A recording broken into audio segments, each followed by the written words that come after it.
assunto assim que pesado. Cabuloso. E ninguém fala. E a gente está aqui justamente para falar o que ninguém fala. Exatamente. Então se prepara. E agora vamos ler o primeiro versículo. O pecado da preguiça. Davi, coloca aí na tela. Provérbios 6, versículo 6. Diz assim: observe a formiga, preguiçoso. Reflita nos caminhos dela e seja sábio. Ela não tem nem chefe, nem supervisor, nem governante. E ainda assim armazena suas provisões do verão. E na época da colheita, ajunta o seu alimento. Washington, como é que não existe uma pregação acerca de preguiça? Bom, para começar, né, eu poderia dizer que é um tema que não é levado em consideração por causa da importância. Sim. Não é tão relevante para as pessoas. Só que Paulo fala muito da preguiça nas cartas dele. E Jesus fala constantemente que o projeto e a obra da fé, estamos em tempos trabalhosos, então a obra da fé demanda muita energia. O preguiçoso comete pecado e logo, por causa do seu pecado, será levado ao inferno por não reconhecer o tamanho da importância que as pessoas precisam da nossa ajuda. As pessoas precisam reconhecer que o pecado da preguiça é um pecado que leva ao inferno porque as atividades são inerentes ao cristianismo. O cristianismo, obviamente, não é um evangelho, uma religião de obras. Com certeza não. Mas com certeza a igreja precisa de atividades, pessoas dispostas a trabalhar. Paulo, escrevendo a Timóteo, fala: os campos estão brancos, Timóteo. Vem sofrer comigo como um bom soldado, vem trabalhar, vem desenvolver os projetos. A igreja precisa de pessoas dispostas a desenvolver e a trabalhar em prol do reino. O reino é um reino de serviço. Jesus ensinou a servir. E servir é trabalhar em prol do bem-estar do outro. E o pecado da preguiça, com certeza, é um dos mais abomináveis da Escritura. Porque a gente realmente acredita que viver para si, que também é uma forma de preguiça, viver para o outro é uma forma que Cristo ensinou de exercer atividade. O servir o próximo, que Jesus Cristo ensinou, é um ato de serviço. O não servir o próximo é um ato de preguiça, porque a pessoa considera nojento, repulsivo ou não tão importante o fato de servir. O Evangelho de Cristo é um evangelho de serviço. Quem não tem como a formiga e não observa que todos os animais estão desenvolvendo uma função e acha que ele pode viver só simplesmente em função dele próprio e não dos outros, comete preguiça e será lançado no inferno, porque o Evangelho de Jesus é um evangelho de serviço. Na verdade, eu acho que as pessoas fazem essa análise também, né? Então, muitas vezes, o que as pessoas fazem?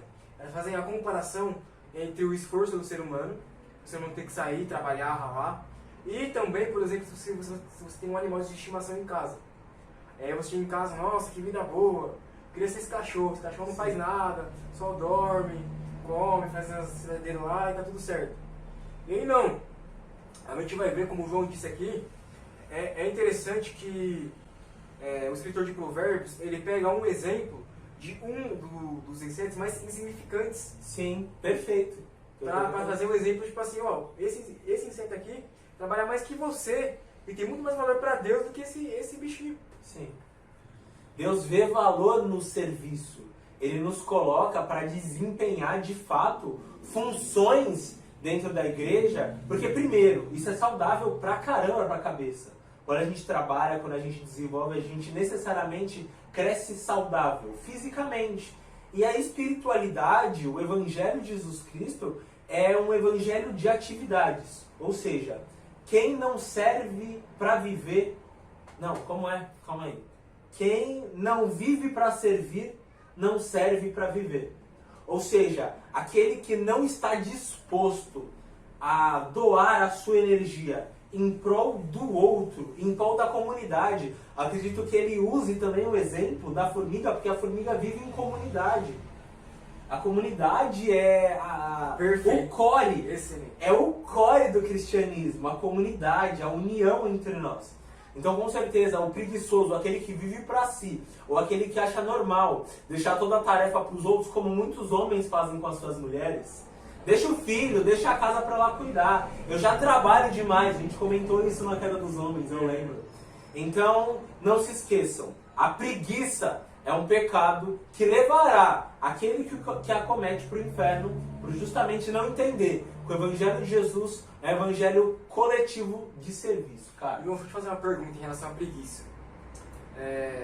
O que você analisa e vê nos dias atuais que dentro da igreja que gera a preguiça, principalmente para aquelas pessoas que vai estar envolvidas na obra e deixam de fazer algo porque aquele outro irmãozinho lá pode fazer aquilo porque eu já fiz muito, ou então a pessoa fica acomodada porque ela já tem um cargo na igreja, e aí chega outra pessoa que trabalha mais que ela, então vai ficar outra pessoa está fazendo lá, então eu vou ficar aqui na minha, não vou fazer mais nada. Como que você aponta pra gente alguns pontos que geram a preguiça, principalmente dentro da igreja?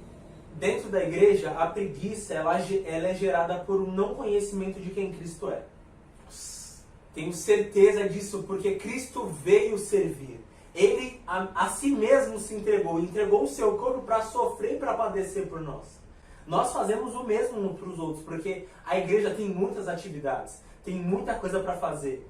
Por exemplo, a gente às vezes não consegue gravar mais pro gospel por causa das atividades da igreja, por causa das atividades da minha família que eu estou construindo. Porque são atividades que demandam energia. Negligenciar essas atividades só porque o outro está fazendo, essa atitude, com certeza é de alguém que não entendeu o Evangelho. De alguém que realmente acredita que, cara, tem pessoas o suficiente. Sabe? O tempo todo, se você vê missionários, quando eles vêm às nossas igrejas ministrar, eles sempre reclamam de mão de obra. Os campos estão brancos e são poucos os ceifeiros. Eu me recordei agora, Paulo escrevendo para os Tessalonicenses, ele pega um exemplo disso, né? Porque eles estavam pensando lá, Jesus vai voltar lá daqui a um tempo, não vai demorar muito para ele voltar, então vamos deixar de trabalhar, vamos deixar de exercer nossas funções aqui, não vamos mais pregar o Evangelho, vamos ficar aqui só esperando Jesus voltar. Agora estou salvo mesmo, então só esperando Jesus voltar e tudo pronto. Aí o que Paulo faz? E exorta. Paulo pega lá e exorta, vocês estão aí, achando que só porque Cristo vai voltar você não vai fazer mais nada da vida? Não, pessoal, acorda pra vida. Você tem que trabalhar, ele fala, para de ser vagabundo, preguiçoso. Sim. Sabe, não usa disso, da volta de Cristo, pra você não fazer nada, pra você viver oscilante. Claro que não. E o que mais acontece hoje em dia é isso, né? Exatamente, porque assim, quando Jesus voltar, ele quer saber quem é que a gente vai achar com fé. Quem é que a gente vai achar no campo de serviço? Será que Jesus vai ser igual aquela parábola dos talentos? Não, vou deixar guardado aqui, quando Jesus voltar tá aqui. Não, não. Perfeito. Jesus nos deu talentos para trabalhar, para multiplicá-los. A gente está aqui porque Jesus nos mandou ir e multiplicar. Peguem isso que eu dou a vocês e multipliquem, frutifiquem. Tanto é que nas profecias de Isaías e Apocalipse, diz que quando a gente for para agora, a gente não vai fazer nada não, irmão. Claro que A não. gente vai plantar, a gente vai colher, Sim. fala que a gente vai construir. Tipo assim, a gente vai ter uma atividade no céu, e isso pode ir lá, Isaías 66. Em Apocalipse 22 vê isso. Que tá lá, vocês, aqueles que são remidos de novo, vão para agora, vocês vão trabalhar. Não vai pensar que você vai pro céu agora, não vão fazer mais nada da vida, não. Tipo, e trabalhar, o que ele diz, não trabalhar como aqui, mas exercer atividades, estar ocupado com o reino e o serviço de Deus. Isso é no céu, quanto mais aqui.